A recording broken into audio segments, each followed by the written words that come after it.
Welcome back to 105 Rebuild. If things look a little bit familiar, don't worry, your screen isn't glitching. It's déjà vu again. Same Renault 5, same rust, different side of the car. Today, we are diving to the driver's side, replacing the floor, rebuilding those jack points and tackling those lovely sills that have basically turned to dust. Didn't we just do this? We did, but that was the passenger side. This is the sequel that nobody asked for, but the car definitely needs. So stick around, because we've got cutting, welding, fabricating, grinding, and hopefully fewer surprises than the last time. Hopefully. So let's get into this. I bet someone makes a joke that it should be double as quick. Yep, and welcome back to 105 Rebuild. It really does feel like deja vu, so let's skip forward a little bit. First things first, I removed all the sound deadening. I then flipped the car on its side and removed all the under seal. It's a good Saturday morning job that is. There's not a single panel that I can save there. Every single panel of the floor on the driver's side looks like it needs to be cut out. And if you stick around to the end of the video, that's exactly what we do. Right, time to get on with this. As the front jack point covers part of the floor, it's really important to get it removed first. I also decided I'd attempt the rear jack point, and to be honest, that outer sill really does need to go, as it often gets in the way. I'm going to take out the rear jack point this evening, that's the plan anyway, and also probably cut out a front jack point and maybe even the side sills, just so I can see exactly the state. I'm no magician, even with this lovely beard that's appeared on my face. However, you might notice at certain points during this video, metal appears and disappears. That's because I've had to edit this video to make sure it flows correctly. However, if you're actually attempting this sort of project, you'll often have to switch between certain jobs for logical sense. For example, at points you may be doing the rear jack point, or the front jack point, or even the side sill. So I apologise, but hopefully it won't distract you too much. The rear jack point, I have, see all that horrible white liquid in there. That's anti-rust gone in there because that's all cut out, cleaned up. Finished installing the rear jack point. So my welding skills are getting better and better, which does make it easier to do these sort of jobs. So what I should do is slightly bend it, but that's much the same as the one which I already did down there. So I will now spray paint this, but the reason I put the rear jack point in before I put the inner sill is it provides another little area that you can actually tack onto. Next, the front jack point.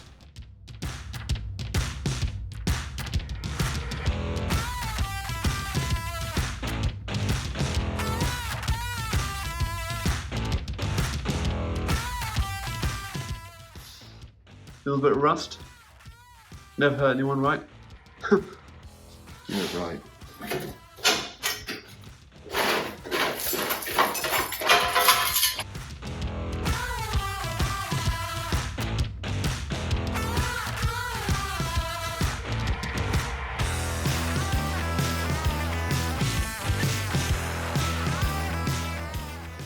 The front jack point is hanging on for dear life, the last little part here. It's a case of, again, cutting it off, cleaning it all up.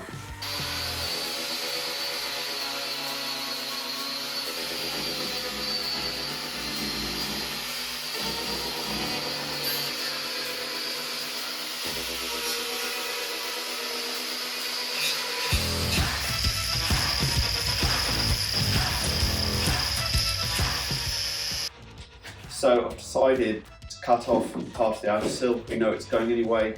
It's far more rusty, for example here, than the other side. Once we remove the bottom part, I'll have easier access to sort out the front and back sills. Hopefully that makes sense. Right, let's get to it. Can be another dusty job.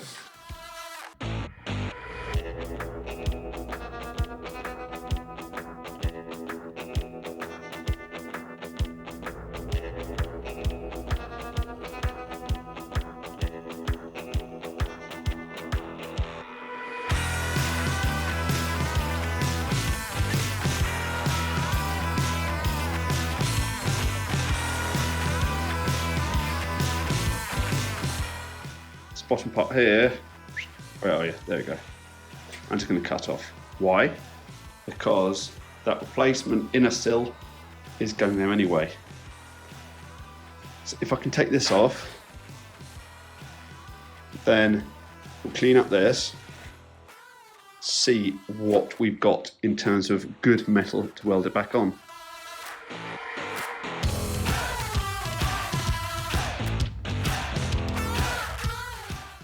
Well and truly rotten. So the paint pen line is where the new inner sill sits that high. You can see certain areas we really are really close, and certain areas worse than, for example, right back here.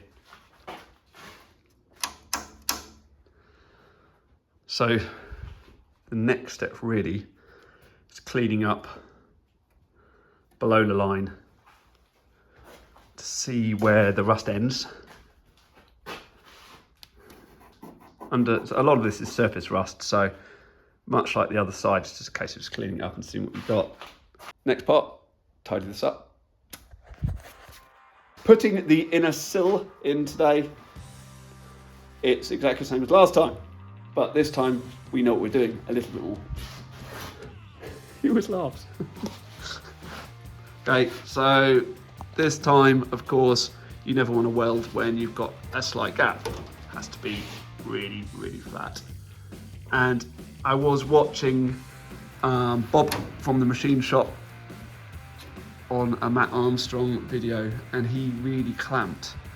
Every time he was trying to do this sort of bit, he really clamped it down, which made perfect sense and made me think, why didn't I think of that before? So yeah, that's why we're doing this today.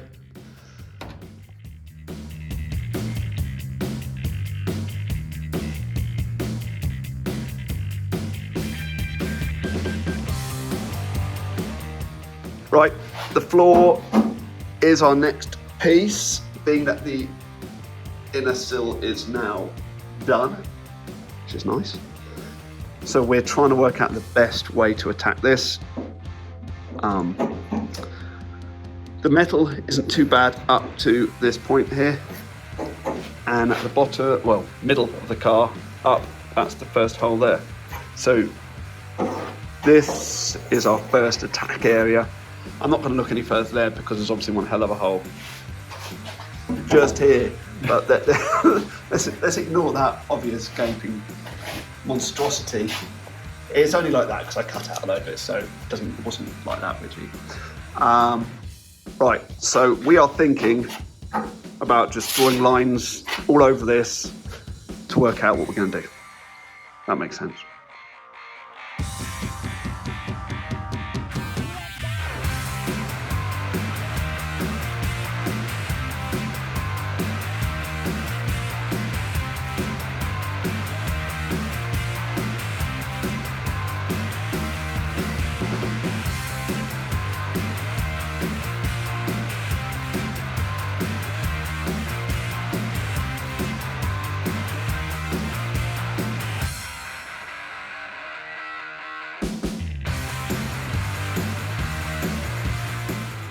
This piece of metal here is where the seat actually joins. I'll probably show it from the other side. You can see here, some of these are the original spot welds probably. So we'll cut it out. We may drill them out or knock them out somehow, but yeah, big hole.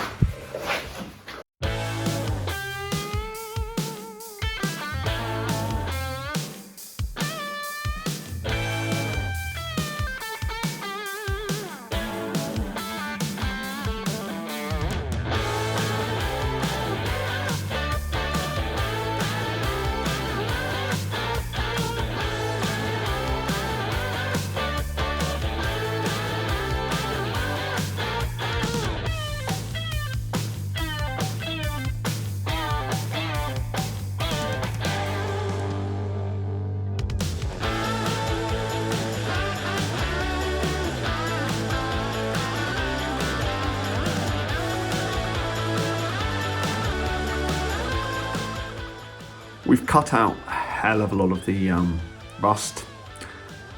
However, it's meant that we've pretty much cut out most of the driver's side floor, which I guess I'm not that surprised, but it's quite extreme. The seat brackets are really rusty. Well, pretty bad. So what we're looking at doing is creating new ones, which is this one was the first one. It's just going to weld this in and flatten this edge here. Because to be fair, the actual seat bracket itself is really attached top there and also onto the frame here. This part here just connects to the floor, which is where these welds were before. So by us doing this, provide a lot more stability, but you can shape the whole car on it without these even being there. So we've cut out this one here and this one here. Brand new bits are going in there. And then what we are sort of considering is I'm going to cut out this one, put a nice new one in there. And I think a single sheet, one sheet, will potentially go along there. Minus a little hole here. We have to think about this after. But potentially one sheet there, all cleaned up. I really gave us a massive clean up. I used some rust converter. So ground rust converter, and then this is rust proof or rust proof spray paint stroke weld through primer. So it means that we can actually still continue welding on these parts here. I probably will give it a little bit more here actually, if I'm perfectly honest. I didn't get enough. I can't do this on my own. My dad's away. When he comes back, he can help me because we are going to have to... It's got a slight curve on the floor. You can see, here we go, a slight curve like this, which means that it's a very much two-man job. So what we'll end up doing is probably welding at the top here, and then bending slightly, clamping as much as we can. Well, we can't clamp because it's going to be in the middle of the metal. So therefore, someone needs to really hold it down. Weld, bend, weld, until you've got that same sort of shape there. We've got one piece of metal, which is a nice large piece of metal, which will go from here all the way to about here. So once we've bent it in, it will curve nicely to the original lines, which is superb. Had to cut out a piece here, so they're going to have to be welded in separately, ground covered through. The likelihood is one piece of metal will probably go all the way up to potentially there.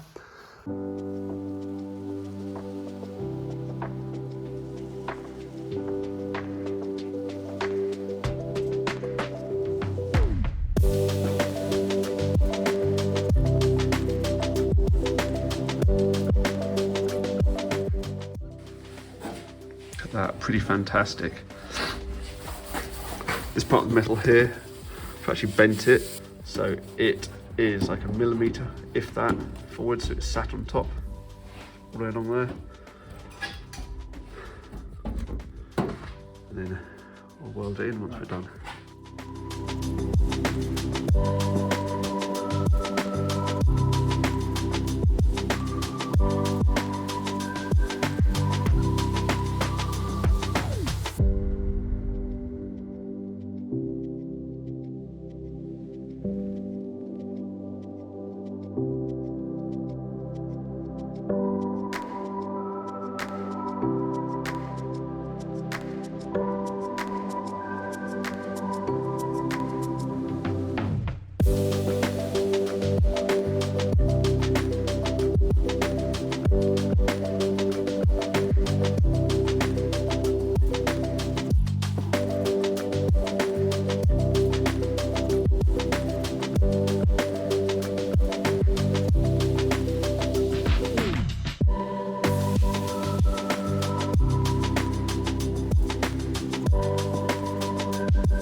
So the passenger side over there was done previously, and this is the driver's side here now. Yes, a bit of a patchwork quilt, but once I've actually ground down all these welds, it'll be a nice smooth floor there. In comparison to what it was like before, it's an absolute piece of art, if I do say so myself. Now, yes, for all the eagle-eyed viewers, there are still one or two small bits. This one here, obviously this part here.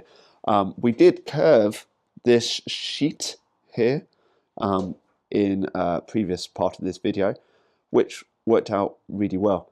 So what we're going to do is do exactly the same. Take this part up here, fix that. There's actually also another mini hole over here somewhere. But once we've done that, most of the inside of the car is sound, which is good.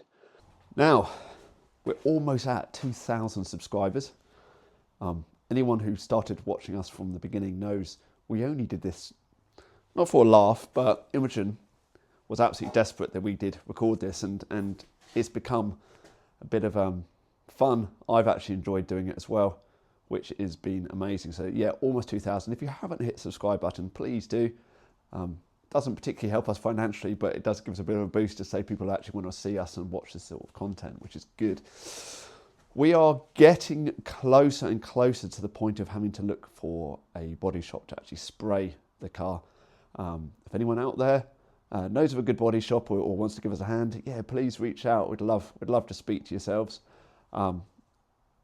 Still debating the colour. I'm sorry for everyone who just wants it to be red. I'm almost leaning to a yellow. Still saying of Renault, but maybe the liquid yellow, not sure yet. So I know I'm going to upset a few die-hard fans out there, but like I said right from the beginning, this car's going nowhere. This is for me and my family, more for me than my family if I'm honest. So I want to build this to what I want. But if I'm perfectly honest, I have been going very, very standard and bring everything back to how it should be. So yeah, let's see. I'm not promising either way right now. Like I said, thanks everybody for watching, and hopefully I'll see you again soon. Ta-da!